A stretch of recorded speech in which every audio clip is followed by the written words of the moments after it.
Solicito ahora amablemente la intervención del comisionado Salas para que por favor nos presente el proyecto de resolución del recurso de revisión número RPD 007/2015, interpuesto en contra del Servicio de Administración Tributaria, que somete a consideración de los integrantes de este pleno. Con gusto, comisionada Presidente, solicitaría apoyo a la coordinación de datos personales para que nos presente una breve síntesis del proyecto. Claro que sí, comisionado Salas, con gusto. Se trata del expediente RPD 007/15 contra el Servicio de Administración Tributaria, en el sentido de modificar la respuesta del sujeto obligado. El particular solicitó el cálculo de percepciones y deducciones correspondientes al laudo dictado en un juicio laboral que incluyen los conceptos de salarios caídos del 1 de enero del 2005 al 15 de abril del 2010, aguinaldo y prima vacacional correspondientes. El particular le solicitó al Sistema de Administración Tributaria, primero, la relación de los importes correspondientes a salarios caídos por año de 2005 a 2009.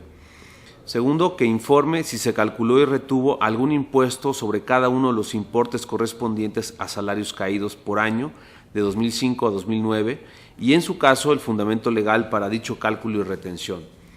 Tercero, en caso de haber calculado y retenido algún impuesto, informar la metodología utilizada, el porcentaje de retención y, en su caso, si alguna parte de los importes se consideró exenta, indicando el monto correspondiente. Y cuarto, documentos que se tomaron en cuenta para realizar el cálculo de los impuestos correspondientes a los salarios caídos. En respuesta, el SAT informó al particular que los documentos requeridos se encontraran a su disposición en las oficinas de la Administración Local de Servicios al Contribuyente, previa acreditación de la titularidad. Ahora bien, el particular interpuso el recurso de revisión indicando que los documentos entregados son ilegibles y señalando que no se entregó la metodología utilizada para el cálculo y retención del impuesto sobre la renta aplicable a los salarios caídos, ni se especificó el importe retenido sobre cada uno de los conceptos enlistados, y tampoco se incluyeron los papeles de trabajo en los que se detalla el cálculo. También argumentó que no se informó si cierta cantidad resultó exenta para el cálculo del ICR ni el monto de la misma. El comisionado Salas propone modificar la respuesta del sujeto obligado.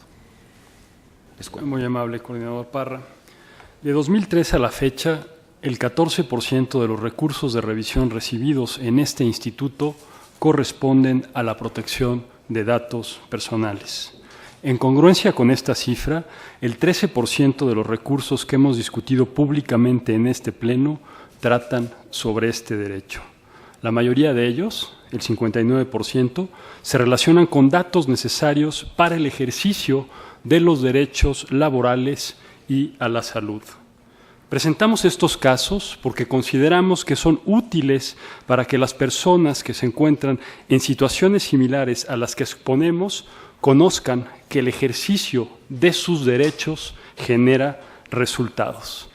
Tal es el caso del recurso que estamos hoy exponiendo y que hemos pedido sacarlo de la votación en bloque, ya que se relaciona con derechos laborales y es relevante de acuerdo con la segunda perspectiva establecida por este pleno, y que es exponer públicamente casos en función de su importancia y utilidad con respecto a los derechos de las personas.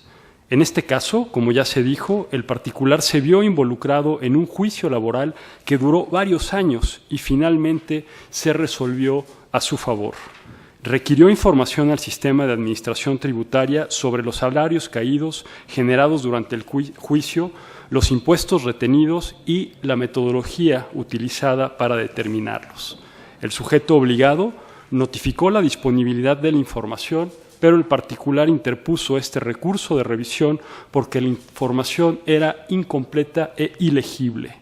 De acuerdo con el análisis realizado por esta ponencia, el agravio del particular resulta fundado por los siguientes dos motivos. En primer lugar, el sujeto obligado proporcionó, como ya se dijo, información incompleta, no entregó la metodología, los papeles de trabajo utilizados para el cálculo y la retención de impuestos a los salarios caídos, ni los montos de dichas retenciones o las posibles exenciones. Segundo, Además, no justificó la ilegibilidad de los documentos. Me permito hacer algunas puntualizaciones en función de la relevancia de este caso.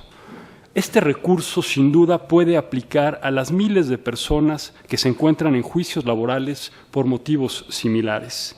Es de esperarse que al recibir sus pagos requieran datos sobre el cálculo de sus salarios caídos y los impuestos correspondientes, mismos que son difíciles de entender por su alto nivel técnico y además son entregados en formatos complejos o ilegibles, como lo estamos viendo el día de hoy. A las dificultades que enfrentan las personas para acceder a sus datos personales se suma la necesidad de comprender cambios en los aspectos legales correspondientes. En noviembre de 2012 entró en vigor la reforma laboral. Entre otras, introdujo una modificación al artículo 48 de la Ley Federal del Trabajo, donde los llamados sueldos caídos o vencidos que deben pagar un patrón a un trabajador cuando éste gana un juicio laboral por despido injustificado se limitaron a 1 año. Antes, no había un tiempo límite y dado que los juicios de este tipo suelen llevar varios años, el patrón que perdía un juicio laboral debía pagar fuertes sumas de dinero al trabajador. Según publicaciones de la propia Secretaría del Trabajo y Previsión Social, la reforma busca reducir el impacto económico para los patrones y no afectar las indemnizaciones de los trabajadores, porque también se deben agilizar los juicios laborales, lo que significa una entrega más rápida del monto ganado durante el juicio. La Junta Federal de Conciliación y Arbitraje señala que el número de demandas laborales ha disminuido. El índice de resolución de demandas ha mejorado a partir del 2011 y el número de asuntos solucionados es mayor que el número de asuntos recibidos. Por contraste, la Coparmex advierte que a la fecha, 1, los juicios laborales aún son lentos.